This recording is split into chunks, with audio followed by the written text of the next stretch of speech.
The equation editor gives us the ability to create equations based on variables and input values. Equations can use the results from one equation as their input values, and some very complicated dynamic values can be calculated. These values can then easily be linked to sketch dimensions.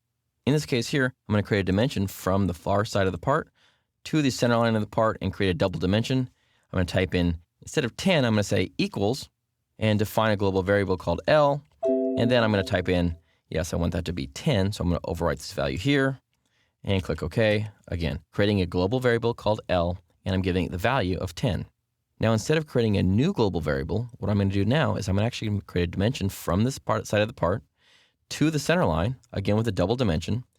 But instead of creating a new global variable, again, I'm going to hit equals.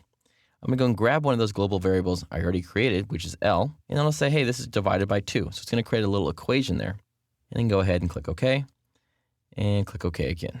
So now I have the same value I had last time, but this time I'm actually just using a formula to figure that value out. The neat thing about this is if I change one of these values, for instance, if I change this to 12, the other variable automatically updates because it's being equation driven from the original value.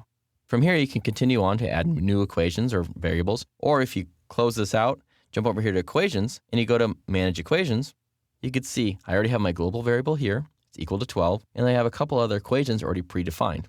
At this point here, I could say, maybe I want to define a global variable called whole, and I want to make it derived from maybe a function of sine of 30 degrees, and I could maybe add 1 inch to it, and that will equate to 1.5, or whatever variables you wanted to use. It can do pretty complicated math here for you. You can create a really long string of wild equations, or you can even link those equations to other variables or other globals.